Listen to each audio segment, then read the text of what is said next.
have a plan for the people and for the country. দীর্ঘ ১৭ বছর নির্বাসনের পর গত বৃহস্পতিবার দেশে ফেরেন বিএনপির ভারপ্রাপ্ত চেয়ারম্যান তারেক রহমান। রাজধানী ঢাকায় তার সংবর্ধনা সমাবেশে লাখ লাখ নেতাকর্মী ও সাধারণ মানুষের অভূতপূর্ব উপস্থিতি দেশের রাজনৈতিক অঙ্গনে নতুন উদ্দীপনার সৃষ্টি করেছে। মনে রাখবেন, we have a plan. বিএনপির কেন্দ্র থেকে তৃণমূল পর্যায়ের নেতাকর্মীরা উচ্ছ্বাসে ভাসছেন এবং দলের দায়িত্বশীল নেতারা মনে করছেন এই উদ্দীপনা আসন্ন জাতীয় সংসদ নির্বাচনে দলীয় প্রার্থীদের জন্য বড় সহায়ক ভূমিকা রাখবে।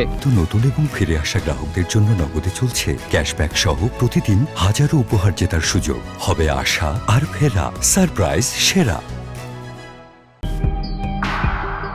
বিএনপির মহাসচিব মির্জা ফখরুল ইসলাম আলমগীর জানিয়েছেন, দীর্ঘদিন ধরে দলের প্রধান নেতৃত্বের বাংলাদেশে অনুপস্থিতিজনিত শূন্যতা প্রতিটি এলাকায় দলের নেতাদের মধ্যে স্পষ্টভাবে অনুভূত হচ্ছিল।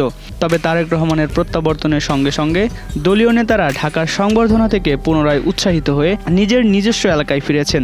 এই সঞ্চারিত উদ্দীপনা ভোটের মাঠে নতুন মাত্রা যোগ করবে বলে মনে করছে বিএনপি। এদিকে তারেক রহমানের স্বদেশ প্রত্যাবর্তনের পর গতকাল তিনি প্রথমে তার বাবা ও দলের প্রতিষ্ঠাতা জিয়াউর রহমানের কবর জিয়ারত করেন। এরপর তিনি জাতীয় স্মৃতিসৌধে শ্রদ্ধা জ্ঞাপন করেছেন। স্থানীয় সূত্রের খবর অনুযায়ী আগামী কয়েকদিনে তিনি সিলেট ও বগুড়ার নির্বাচনী এলাকা পরিদর্শন করতে পারেন। 29 ডিসেম্বর মনোনয়নপত্র দাখিলের পর 30 ডিসেম্বর ঢাকায় ফিরে তিনি নির্বাচনী প্রস্তুতি ও প্রচারে সরাসরি যুক্ত হবেন। বিএনপির নেতারা জানান, তারেক রহমান ইতিমধ্যে জনকল্যাণ কেন্দ্রিক 8 দফা পরিকল্পনা ঘোষণা করেছেন।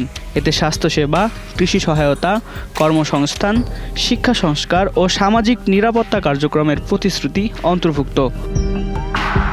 নির্বাচনী প্রচারে তারেক রহমানের উপস্থিতি এবং এই পরিকল্পনার বিস্তারিত তুলে ধরাই দলের মূল লক্ষ্য। সব মিলিয়ে তারেক রহমানের দেশে প্রত্যাবর্তন বিএনপির ভিতরে নতুন গতি ও মাঠ পর্যায়ে সক্রিয়তা সৃষ্টি করেছে। নেতাকর্মীরা নির্বাচনী এলাকায় ইতিমধ্যেই প্রস্তুতি নিয়েছেন এবং দলের নজর এখন শুধুই আসন্ন নির্বাচনের দিকে। দেশের রাজনৈতিক অঙ্গনে এই প্রত্যাবর্তন নতুন আশার বার্তা নিয়ে এসেছে, যা ভোটের মাঠে প্রভাব ফেলবে বলে আশা করা হচ্ছে। ডেস্ক রিপোর্ট, 21শে টেলিভিশন।